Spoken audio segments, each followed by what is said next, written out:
আসসালামু আলাইকুম everyone, welcome to my channel. আজ আমি আপনাদের সাথে শেয়ার করব 6 সেটের পেটিকোট কাটিং এবং সেলাই।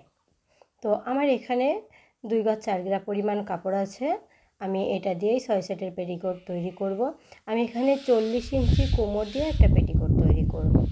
তো চলুন আমি কাটিংটা দেখিয়ে দিই। তো আমরা যখন বাজার থেকে কাপড় কিনে নিয়ে আসি তখন কাপড়টা ঠিক এভাবে আড়াআড়িভাবে ভাঁজ করা থাকে।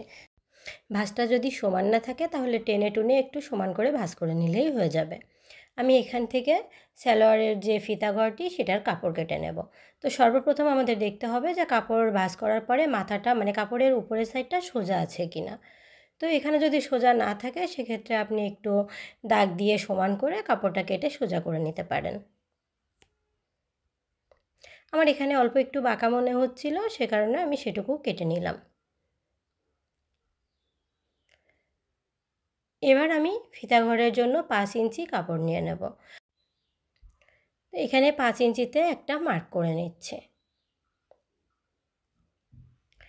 আর আমাদের দাগ দেওয়ার সুবিধার জন্য আমি একটু 5 ইঞ্চি করে সব জায়গাতে মানে 2-3 জায়গায় মার্ক করে নিয়েছি। এবার এটাকে এভাবে সোজা করে দাগ দিয়ে আলাদা করে নিতে হবে। তো আমি এটাকে কেটে নিচ্ছি। কেটে নেওয়ার পর দেখুন এটাকে আমি ডাবল ভাঁজ করে নেব। আর এখানে আমার 16 মানে লম্বায় 32 ইঞ্চি কাপড় আছে। আমি একটু মেপে দেখাই, এই যে 16 ইঞ্চি। আমার এখানে এক্সট্রা 8 ইঞ্চি কাপড় জয়েন করতে হবে। তো আমি একটা অন্য কাপড় থেকে এই 8 ইঞ্চি কাপড় কেটে নিয়েছি। এবার আমি সালোয়ারের জন্য ফিতা তৈরি করব।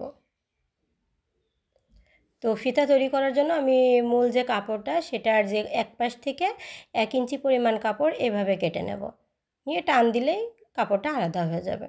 ফিতার কাপড় কেটে নেওয়ার পরে মূল যে কাপড়টা আছে এটাকে আমি প্রথমে এভাবে একটা ডাবল ভাঁজ দিয়ে নেব। লম্বালম্বিভাবে একটা ডাবল ভাঁজ দিয়ে নেব।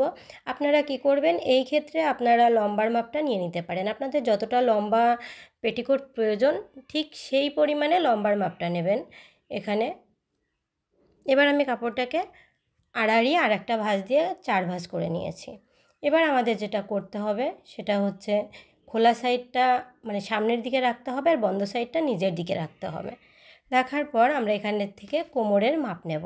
মানে আমরা পেটিকোটের যে 6টা পার্ট আলাদা করব সেটার জন্য মাপ নিচ্ছি। তো আমি এখানে মাপ নেব 40 ইঞ্চিকে 8 ভাগ করব। মানে আপনার যতটা কোমর আপনি সেটাকে 8 ভাগ করবেন। এবার 8 ভাগ করে তার সাথে হাফ ইঞ্চি এক্সট্রা নিয়ে তারপর এখানে দাগ দেবেন। তো আমার এখানে 5 ইঞ্চি হয় 8 ভাগ করলে, তো আমি হাফ ইঞ্চি বেশি নিয়ে 5.5 ইঞ্চিতে একটা মার্ক করে নিলাম। এই যে এখানে আমি 5.5 ইঞ্চিতে একটা মার্ক করেছি। এবার যে অপর সাইডের মানে নিচের দিকের খোলা সাইড সেই সাইড থেকে আমি আবার 5 ইঞ্চিতে 5.5 ইঞ্চিতে একটা মার্ক করে নেব। একটু খেয়াল করে দেখবেন আমি প্রথম মাপটা নিয়েছি কিন্তু বন্ধ সাইড থেকে আর দ্বিতীয় মাপটা নিয়েছি খোলা সাইড থেকে।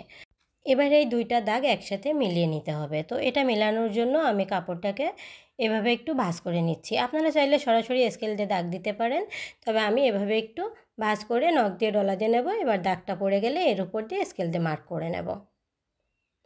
তো আমাদের এটা এই যে এখান থেকে কাটিং হবে। তো আমরা এটা কাটিং করে নিচ্ছি। দেখতে পাচ্ছেন আমার এখানে কাটিংটা কমপ্লিট হয়ে গেছে।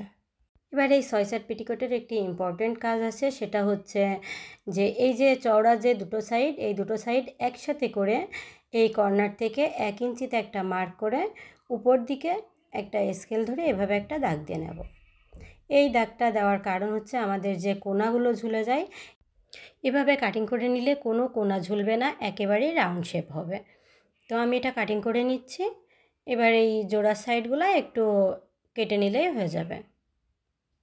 তো আমাদের আপাতত 6 সেট পেটিকোট কাটিং কমপ্লিট। এবার আমি সেলাই করে দেখাবো। তো আমি সেলাইতে চলে যাচ্ছি। আমি এখানে সর্বপ্রথম যে কাজটা করব সেটা হচ্ছে আমাদের যে ফিতা ঘর আমি সেটার জয়েনটা করে নেব। এই যে আমি এক্সট্রা 8 ইঞ্চি কাপড় এখানে আলাদা কেটে নিয়েছিলাম, এটা মেন যে কাপড়টা ছিল ওটার সাথে আমি জয়েন করে নেব। তো এভাবে আমি জয়েন করে নিচ্ছি। এটা এভাবে সেলাই করে নেব। নেওয়ার পরে এটার আর কোনো কাজ নেই, এটা আপাতত এক সাইডে রেখে দেব। এবার আমরা যেটা করব সালোয়ারের যে 6 পার্ট কাপড় এখানে আমি কেটে নিয়েছি সেটা নিয়ে নেব। নেওয়ার পরে এখান থেকে আমি সর্বপ্রথম যে জয়েন্টের দিক থেকে 2টা পার্ট বের হয়েছে মানে যেটা বড় পার্ট আর কি সেটা নেব। নেওয়ার পরে আর যে খোলা মানে 4টা ছোটো পার্ট বের হয়েছে সেখান থেকে আমি 2টা পার্ট নিয়ে নেব।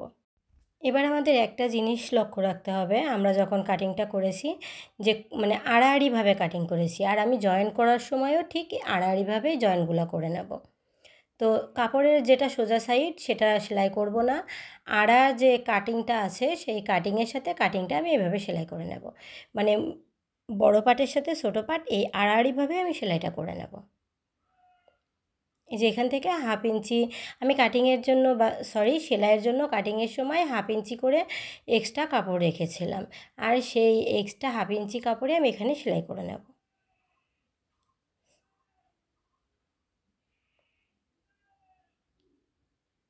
এই যে আমাদের একটা সাইড কিন্তু জয়েন দেওয়া হয়ে গেল।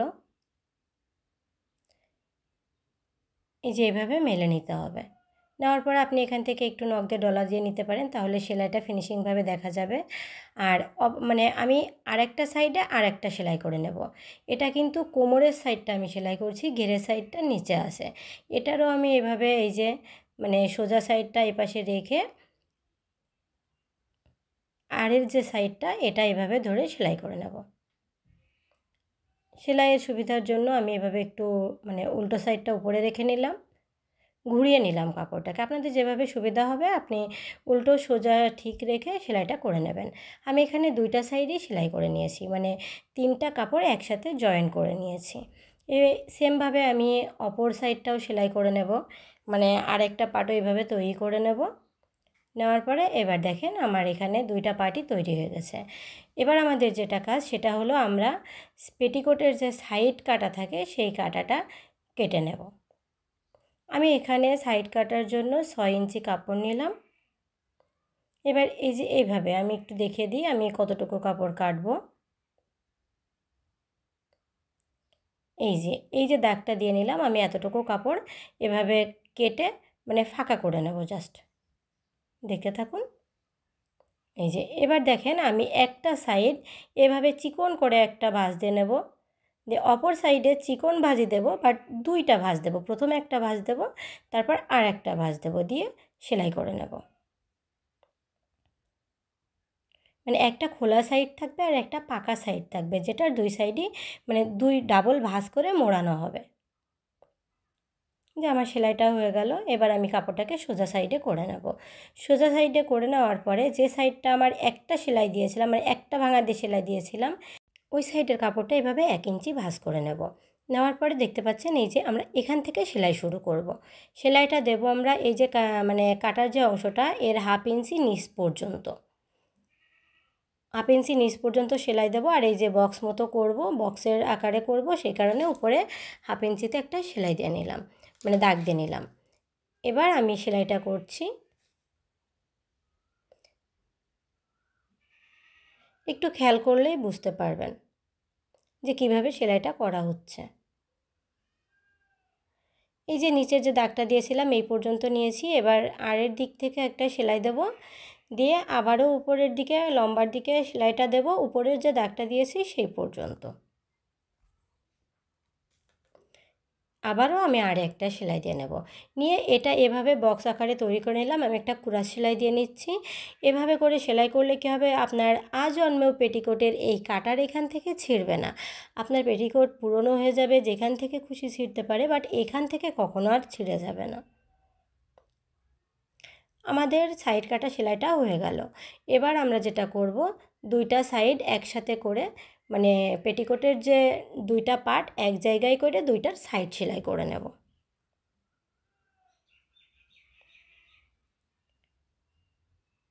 মানে দুইটা পার্ট এখানে একসাথে জোড়া লাগিয়ে নেওয়া হচ্ছে।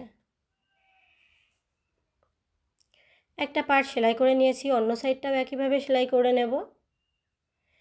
এবার দেখুন আমরা এখানে যে ফিতার যে কাপড়টা কেটে রেখেছিলাম ফিতা ঘরের জন্য, সেই কাপড়টা একটু মেপে নিচ্ছি যে সমান আছে কি না।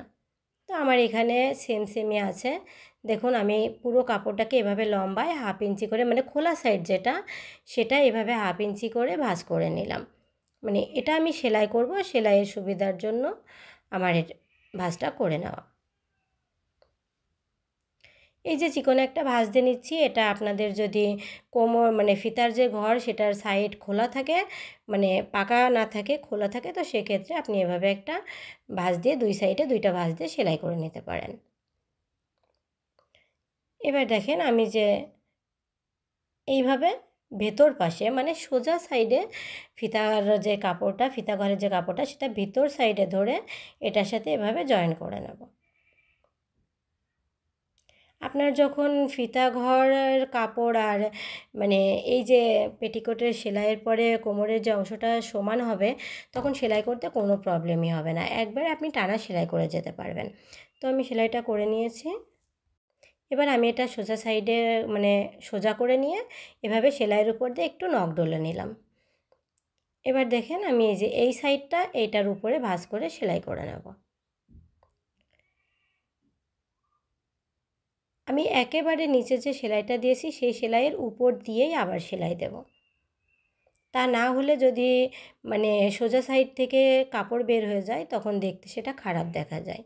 তো সেলাই দেওয়ার জন্য সর্বপ্রথমে আমরা একটা ডাবল সেলাই দিয়ে গিট্টি দিয়ে নেব, তারপর এভাবে একটু ধরে ধরে সুন্দর করে সেলাইটা করে নেব। আমাদের খেয়াল রাখতে হবে আমাদের সেলাইটা যেন একেবারে সোজাসুজি নিচের সেলাইয়ের উপর দিয়েই পড়ে।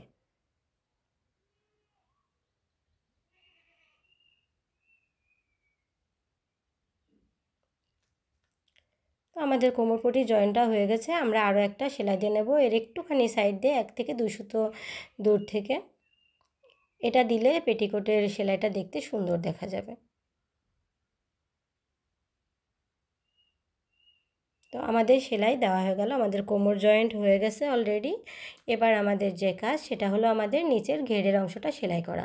তো নিচের ঘেরের অংশটা সেলাই করতে হলে প্রথমে আমি একটা ভাঁজ দেবো 1/2 ইঞ্চি করে, আর সেই ভাঁজটাকে ডাবল করে 1 ইঞ্চি করে মানে 1 ইঞ্চি কাপড় ডাবল ভাঁজ দিয়ে আমি দুই সাইডে সেলাই করে নেব। সেলাই করে নিলেই আমাদের অলমোস্ট তৈরি 6 সেট পেটিকোট। তো এতক্ষণ আমার সাথে থাকার জন্য আপনাদেরকে অসংখ্য ধন্যবাদ। সবাই ভালো থাকবেন, সুস্থ থাকবেন, আর আমাকে অবশ্যই সাপোর্ট করবেন। আল্লাহ হাফেজ।